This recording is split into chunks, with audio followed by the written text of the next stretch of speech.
Another challenge that we want to talk through how to solve is this micromanagement topic. And I don't know if this resonates with you, but if you're someone who goes back behind your team to verify if they're doing their jobs, it's going to create a huge, huge morale issue, I promise you, because they don't feel empowered, they don't feel excited about their jobs.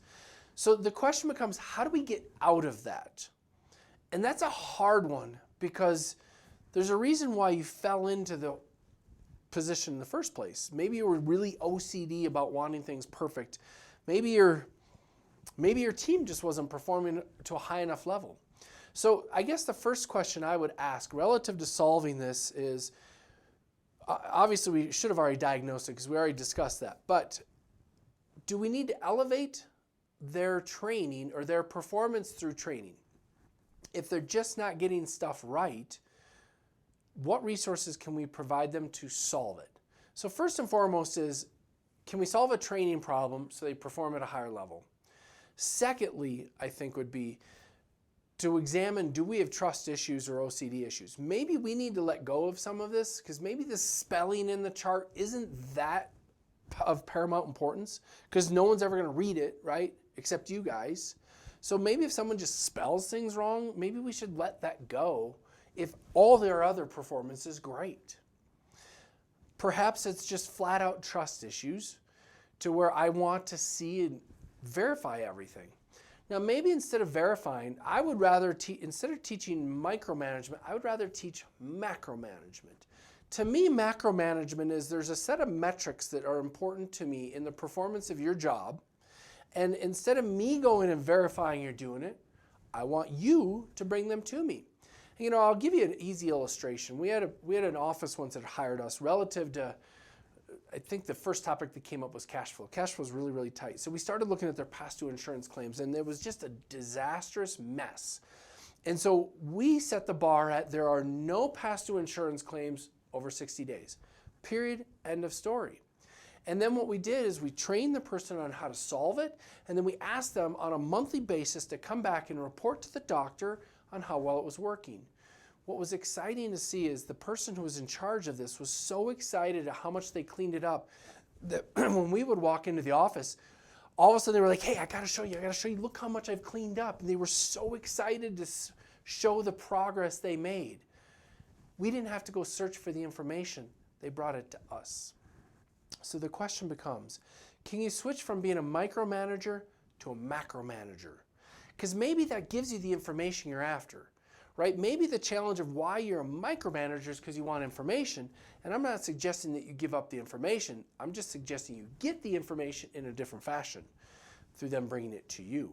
And I think if you do that, you'll find it'll excite them, especially if you then praise and reward them for the great work they do.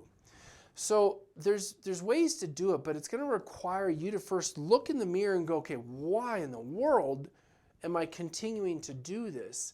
And how much do I need to jump through some hoops in my head to let go of some of this?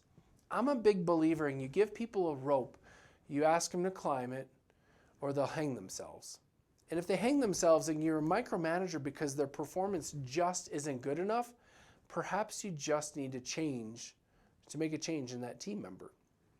But if you're doing it globally through the whole office, it's probably more you than them. If I can coach them up or train them up to perform at a higher level, even if it is the whole office, through clarity of expectations, then I just need to let go of it and give them the chance to do it. Give them the chance to succeed and sit back and set metrics and timestamps with which I'm going to come back in and look to spot check just to make sure it's right. But I shouldn't need to do everything, right? When you go in to do a hygiene exam, do you re-perioprobe the patient's mouth? Or do you maybe spot check a few spots to see if you get the same numbers? It makes no sense for you to do the whole thing over again. You might as well have just done it yourself instead of your hygienist doing it.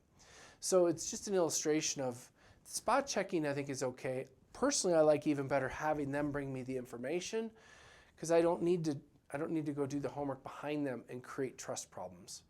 So the micromanagement one is a head game for those of us that are micromanagers to let go of, and it'll require a bunch of mental gymnastics for us to sit back And I think the best way you can do that, probably to feel good about it yourself, is to write out a timeline plan of how I'm going to do it.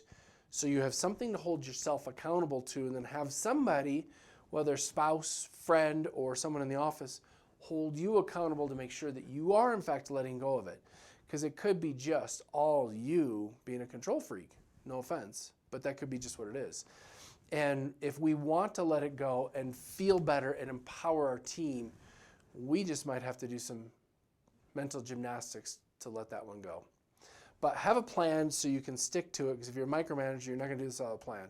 Write out that plan, stick to it, follow it, and I think what you'll find is freedom is on the other side.